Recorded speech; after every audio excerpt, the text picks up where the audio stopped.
उठा उठा नहीं उठ भी। ओहो ये नतिया के ना मालूम कौन काम रहला कि भोरे भोरे जगा देवला। का बात हो बोला का बात है? कहत ना खिसिया ली रे खिसियाई ना। देखत है धान उन काट के ले रख दिले आई तो काल से तू चिल्लात रहली कि लइकन के चूड़ा उड़ा ना मिलत है सीती में जाके काट के लेनी तो से पिटात ना रख ले अभी तक ले। अच्छा अच्छा मतलब कि अब चाहत रहा कि हम धान पीट के तो लइकन के खियाई तो हम के ठुसाई। अरे कहते चुपचाप धान पीट द। सुना हाँ बोला। हमार दुखेला नरम कलाई रजऊ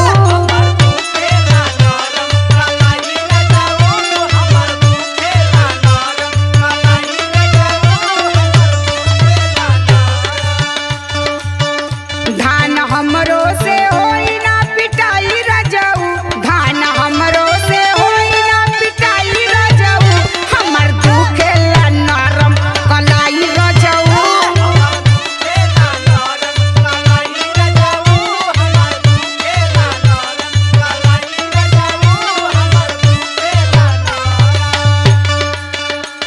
तो आर चलाना चली ना। अच्छा तो लइकन के हमसे चड्डी साफ करवेबू चड्डी। अच्छा तू ना साफ करवा तो गांव के लोग साफ करिए का? तो आर कतना मन बढ़ गुले पहले हमके ही बता द। हमार मन बढ़ल नहीं बढ़ल एकदम ना। सुना बात हमार सुना पहले बोला। पानी ठेहुना भर धान काटावत रहलू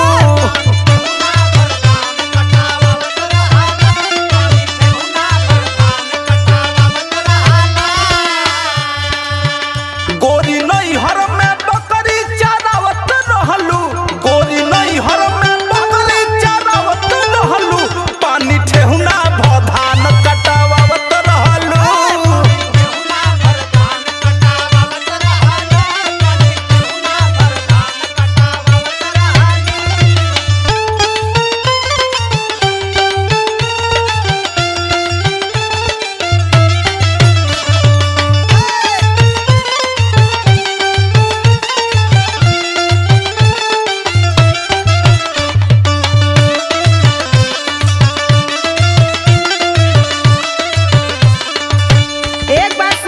करे तू हमके का समझला हो? का तो के समझी ना औरत ही तो औरत है। घरे का गिरस्ती करा ओकरे बाद धान पीट के तो लोगन के हुरवावा ओकरे बाद तोरा माई बाबू के देखिए राती बेर तोहरो गोड़ हाथ दबाई। तो काहे लाई ले तू लिया लवा त का मुआ देबा का? मुआवत है धनवा पीटे में मुआवत है तू ना ना हमसे ना होई। सुना अभी तोरे क्यों नैहर के आ जाए हाँ तो तुहार फुर्ती देखे में आवेला। अच्छा ऐजा के काम करेगा तो लागत है तोरे देही में होल्डिंग करके बैठा दियल है ना। तो के बढ़िया समझावत है अच्छा से सब घर के काम कर। तू का समझावत हो? सुना बोला। दिन भर चूल्हा चौकी हमसे करावेला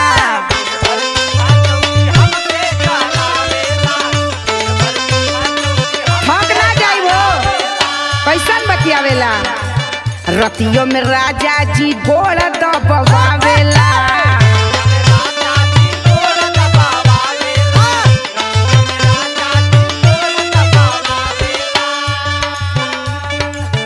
दिन भर चूल्हा चौकी हमसे करावेला रतियों में राजा जी गोड़ में जवावेला भोरे भोरे ना हमके जगाई रजऊ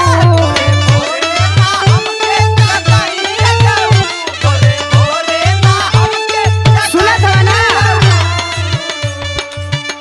भोरे भोरे ना हमके जगाई रजऊ धान हमरा से नाही पिटाई रजऊ।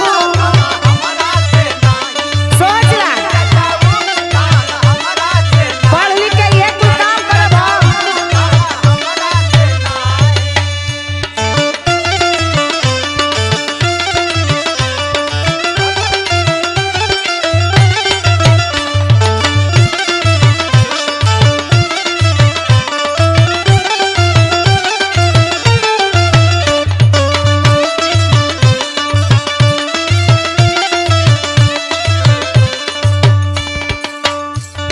अच्छा तू हमके एगो बात बताव। का बताई हो?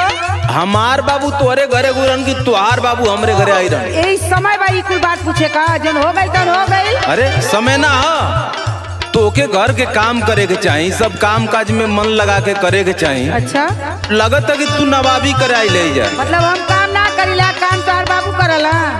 अब बाबू देखबी हां तो का करब हो? तू काहे ऐसे बोलला? का तू चाहत है? तू का चाहत हवा? पहले हमार बात सुना। बोला। तोके बताओ थे थरिया में भात लेके हुरेलू दलान में,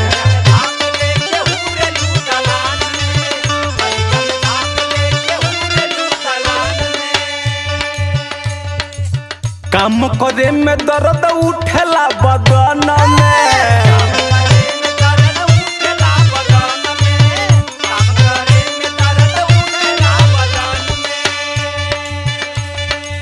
थरिया में भात लेके हुरेलू दलान में, काम करे में दर्द उठेला बदन में।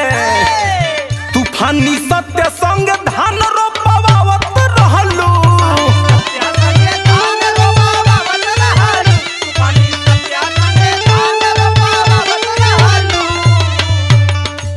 तूफानी सत्य संग धान रोपवावत रहलू, मई हरवे में बकरी चरावत रहलू।